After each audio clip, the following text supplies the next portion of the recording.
বারাণসী গঙ্গার তীরে অবস্থিত বিশ্বের প্রাচীনতম শহর, যা কিনা মহাদেবের নিজের হাতে তৈরি। প্রতি বছর লক্ষ লক্ষ পুণ্যার্থীর এই শহরে আগমন হয়। আমি অভিক, আজ আমার সাথে আপনাদের দুদিনে এই শহর ঘোরাবো।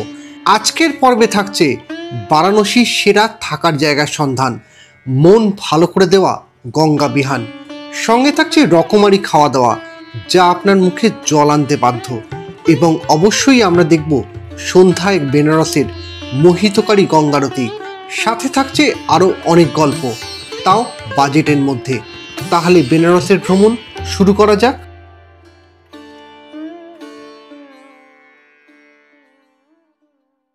গুড মর্নিং, নমস্কার। আমি অভিক, আপনাদের হোস্ট।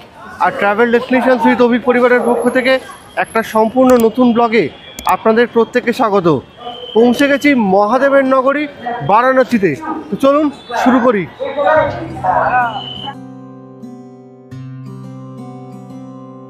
বেনারস পৌঁছানোর জন্য হাওড়া, শিয়ালদহ এবং কলকাতা থেকে অনেক ট্রেন আছে। ট্রেনের লিস্ট ডেসক্রিপশন বক্সে দেওয়া রইল। আমরা যদিও দুদিন লখনৌ ভ্রমণ করে তারপর ট্রেনে করে বেনারস পৌঁছেছিলাম। আশা করি লখনৌ সিরিজটা আপনারা দেখেছেন, আর যদি কোনো কারণে মিস করে থাকেন তাহলে অবশ্যই দেখে নেবেন। আর ভালো লাগলে আমাদের চ্যানেল সাবস্ক্রাইব করতে একদমই ভুলবেন না। এবারে আসি বেনারসের কথায়। একটা কথা কিন্তু অবশ্যই মনে রাখবেন, বেনারসে 4টে স্টেশন আছে মোট: বারাণসী, বেনারস, বেনারস সিটি এবং কাশী। টিকিট কাটার সময় ভালোভাবে অবশ্যই দেখে নেবেন। বেনারসের স্টেশনের বাইরেই আছে টোটো স্ট্যান্ড, কিন্তু তাদের অবান্তর ভাড়া শুনে আমরা রাস্তার দিকে এগোলাম।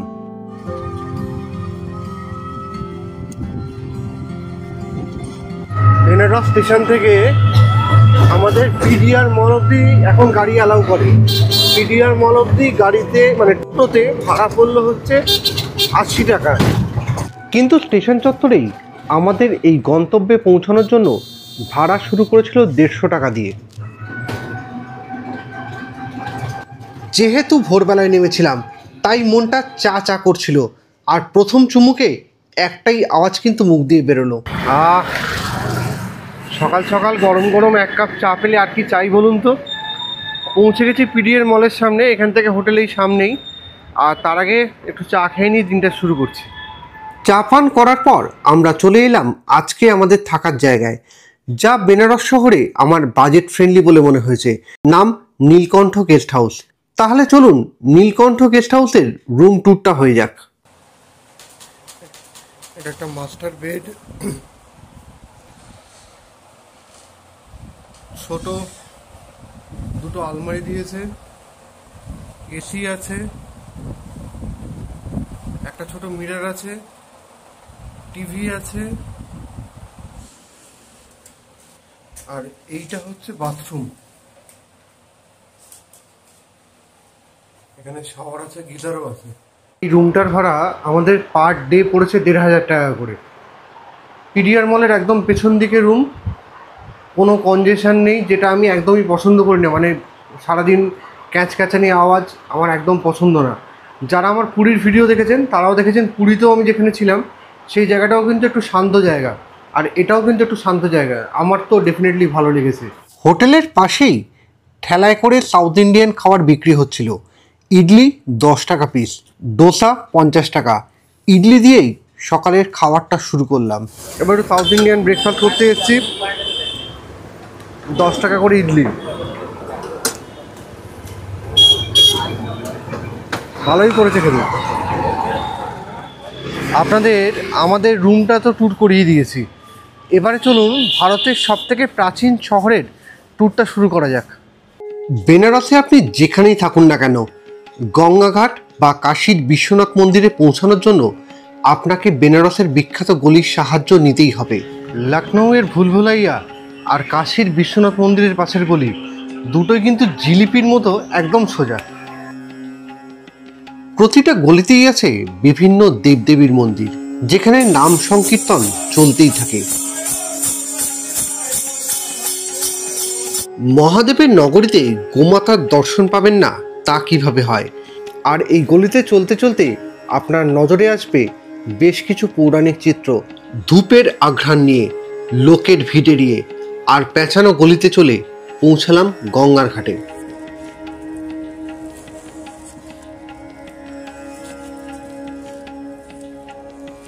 বেনারসে মোট 84টা ঘাট আছে, আর আজকে আমরা নৌকা বিহারের মাধ্যমে সবকটা ঘাটে ঘুরব।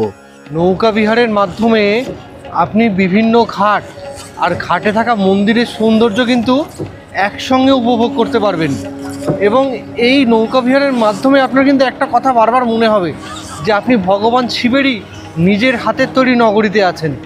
বেনারসে যদি আপনি আরতি দেখতে চান তাহলে সর্বশ্রেষ্ঠ হচ্ছে অসিঘাট এবং দশাশ্বমেধ ঘাট। যদি স্নান করতে চান তাহলে মোটামুটি যে কোনো ঘাটেই আপনি যেতে পারেন। আর মণিকর্ণিকা এবং হরিশ্চন্দ্র ঘাট সপ্তাহের জন্য বিখ্যাত। क्या नाम है भाई आपका? मुकेश। कितना दिन से चला रहा है बोट? 15 साल से। जब पहले चला तब कितने उम्र थे? 12-13 साल का? 20 साल। अच्छा।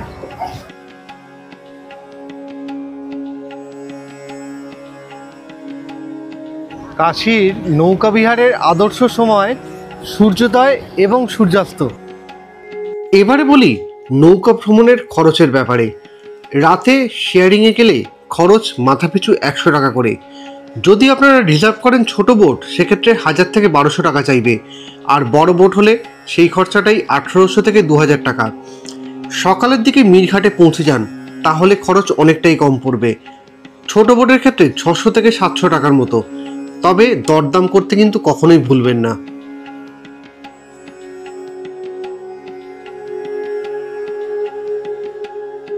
পাশ থেকে আরেকটা মোটর ভ্যান চালিত বোট যাচ্ছিল, ও চালাতে চালাতে ক্লান্ত হয়ে গেছে, ওই বোটের সঙ্গে এই বোটকে দড়ি দিয়ে বেঁধে নিল। এবার দুটো বোটই একসঙ্গে মুভ করছে। যবে থেকে ট্র্যাভেল ব্লগিং শুরু করেছি জীবনে অনেক কিছুই অভিজ্ঞতা লাভ করেছি। এবারে নতুন সংযোজন নৌকা চালানো। এই রকমের মাঝি হলে ডুবেই যাব। কিন্তু কিছুক্ষণের মধ্যেই বুঝলাম 2 বছরের এক্সপিরিয়েন্স আর 2 মিনিটের ট্রেনিংয়ের মধ্যে অনেক পার্থক্য। তাই দর্শক হিসেবে থাকাটাই শ্রেয় বলে মনে করলাম। বারাণসীতে কেন 84টা ঘাট আছে এর উত্তর কি কারোর জানা আছে? এক একটা ঘাট হচ্ছে 1 লক্ষ স্পিসিসকে ইন্ডিকেট করে।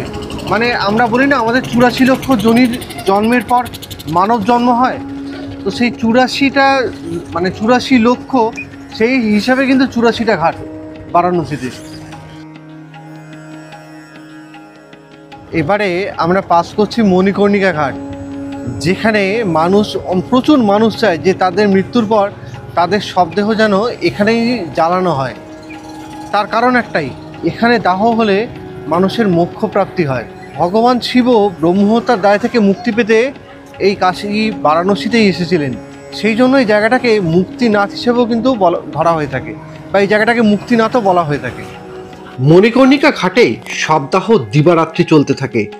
বলা হয় মণিকর্ণিকার চিতা নাকি কখনোই নেবে না, আর ইলেকট্রিক বা গ্যাসের চুল্লি না থাকার কারণে এখানে কাঠ প্রচুর পরিমাণে স্টোর করে রাখা থাকে সপ্তাহের জন্য। যথারীতি 45 মিনিট পর আমাদের নামিয়ে দিল রত্নেশ্বর মহাদেবের মন্দিরের সামনে। ঠিক পেছনে যে স্ট্রাকচারটা আপনারা দেখতে পাচ্ছেন সেটা হচ্ছে রত্নেশ্বর মহাদেবের মন্দির। এই মন্দিরটা কিন্তু জিওলজিক্যাল কারণে বা ভূতত্ত্বগত কারণে টিল্ট করে গেছে।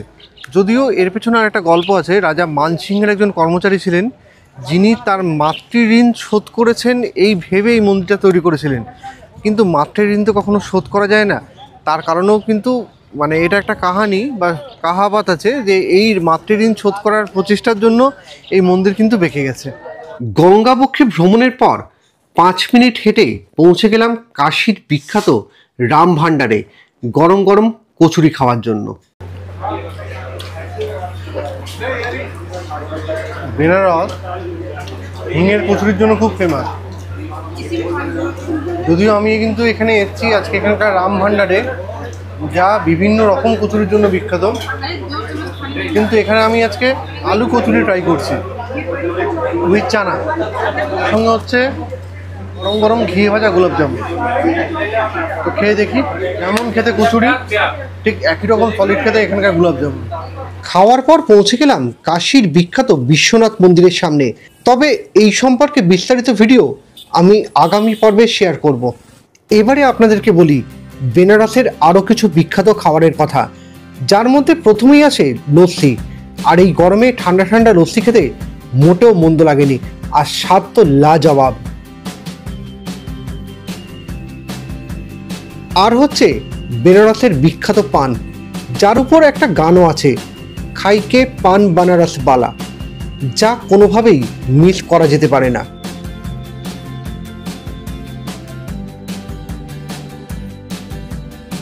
বিকেল হতে না হতেই লোকেরা দশাশ্বমেধ ঘাটে আরতি দেখার উদ্দেশ্যে বেরিয়ে পড়ে। अच्छा, जाने में 100 रुपया और वापस आने में 100 रुपया। अच्छा, आप ज़्यादा बढ़िएगा तो पैसा ज़्यादा लगेगा। আচ্ছা আচ্ছা। আমি অনেকেই অনেক ভিডিওতে দেখেছি এখানকার বিখ্যাত গোধুলিয়া চক, আগে এই অবধি কিন্তু গাড়ি এলাও ছিল। বর্তমানে এদিকে রোপওয়ের কাজ চলার জন্য এর আগে অবধি মানে ঘন্টা ঘর অবধি গাড়ি এলাও আছে। আর এই ভিড়ের মধ্যে আমিও ঢুকে পড়লাম। বিকেল 3:30 থেকে 4টের মধ্যে বসার জায়গা কনফার্ম করার জন্য লোকেরা দশাশ্বমেধ ঘাটে পৌঁছে যায়। আরতি শুরু হয় সন্ধ্যে 6:30 নাগাদ, আর তার প্রস্তুতি শুরু হয় বিকেল 5টা থেকে। সেটাও কিন্তু দেখার মতো। সবার প্রথমেই থাকে গঙ্গাধরের মূর্তি, তারপর আরতির বিভিন্ন সামগ্রী যেমন দূর্বা, বেলপাতা, ফুল খুব সুন্দর করে সাজানো হয়। যদি আপনাদের নদীবক্ষে বসে আরতি দেখার ইচ্ছা হয় তার ব্যবস্থাও কিন্তু এখানে আছে। বোটে খরচ পড়ে 100 টাকা করে। তাহলে চলুন এবারে একসঙ্গে গঙ্গারতি উপভোগ করি।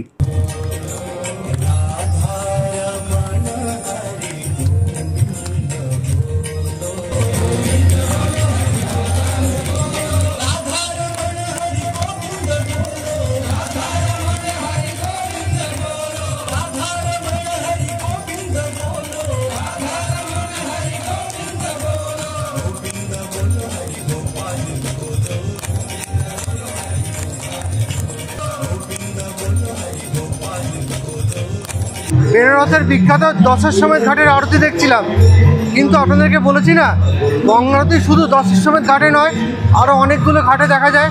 চলুন সেগুলো আবার আপনাদেরকে দেখাই।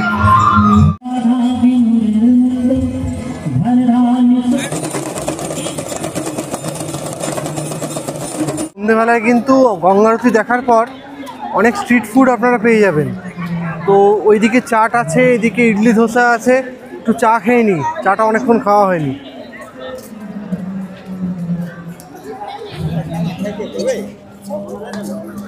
ভাই পুরা কিয়া করো, তোরা দে দো। সকালে যখন মণিকর্ণিকা ঘাটে এসছিলাম তখনও চিতা জ্বলছিল, এখনও একই রকমভাবেই চিতা জ্বলছে, আর সারা রাতও একই রকমভাবেই জ্বলবে।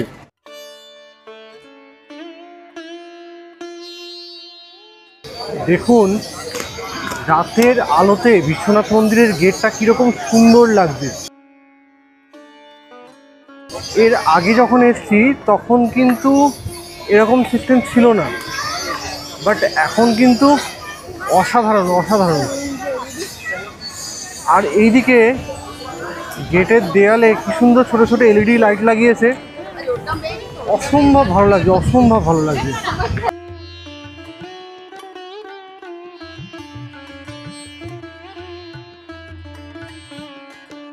রাতের আলোয় কাশীর বিশ্বনাথ মন্দির দেখতে কেমন লাগে তা দেখতে এবারে চলে এলাম।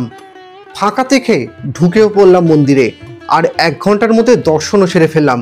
তবে কাশী বিশ্বনাথ মন্দিরের ওপর একটা নতুন ভিডিও খুব তাড়াতাড়ি আসতে চলেছে। সন্ধ্যায় বেনারসের সৌন্দর্য কোনো অংশেই কম না।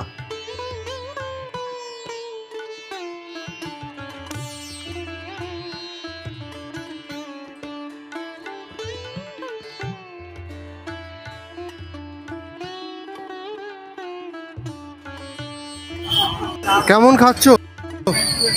দারুণ খাচ্ছি, গরম আছে, এত রাতে গরম গরম কালা যেমন পাওয়া যাচ্ছে, সুন্দর হয়েছে,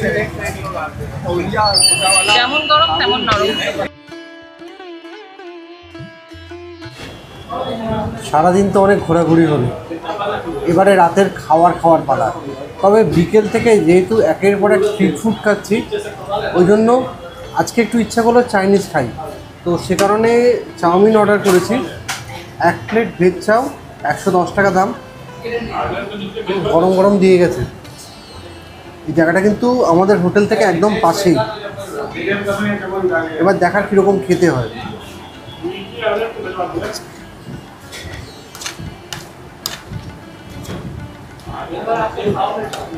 ভেজ চাউ যেরকম হয় সেরকমই হয়েছে। আসলে অনেক দিন বাদে খাচ্ছি তো চাউমিন, এমনিতেই ভালো লাগবে।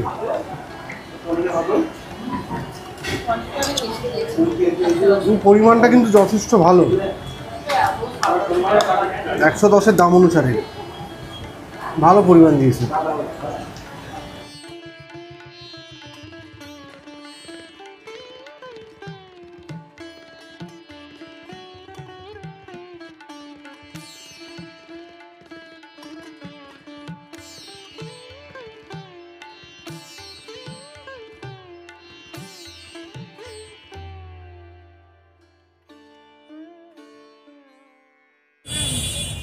এই হচ্ছে বালাজি আর এই হচ্ছে রাবড়ি আঙ্কেল। চাউমিনটা নো ডাউট খুব ভালো বানিয়েছে, কিন্তু তারপরে এই যে দুধের স্বর আর রাবড়ি বেনারসে এসে এগুলো যদি না কেনেন তাহলে খেলাম কি বলুন তো। চাউমিন তো ভালো, ঠিক আছে, কলকাতাতেও পাবো, বাট এই মালটা তো কলকাতায় পাবো না বস। 70 টাকা শ। মুখে দিচ্ছি না, পুরো গলে যাচ্ছে, একদম লখনৌয়ের গালাটি কাবাবের মতো পড়ছে আর গলে যাচ্ছে।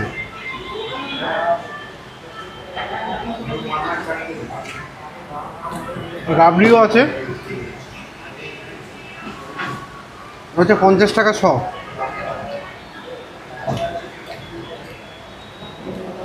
দোকানটা আমি বলে দিচ্ছি, গির্জার মোড় আছে, গির্জার মোড়ের থেকে বিশ্বনাথ মন্দিরের দিকে যাচ্ছেন, আপনার বাঁ হাতে প্রথমেই রাস্তার কোনায় এই দোকান দুটো পড়বে, পরপর দুটো দোকান আছে। সেকেন্ড দোকানটা সলিড বানিয়েছে। আজকে সারাদিনে অনেক ঘোরাঘুরি হলো। সকালে বারাণসী রেলওয়ে স্টেশনের সামনে থেকে ব্লগটা শুরু করেছিলাম, আর এখন এখানে শেষ করছি। তবে পরবর্তী ব্লগটা রইল তাদের জন্য যারা ভাবেন যে কাশী মানে হচ্ছে বিশ্বনাথের মন্দির এবং গঙ্গারতি, তাদের জন্য পরের ব্লগটা অবশ্যই দেখবেন আর আমাকে অবশ্যই জানাবেন।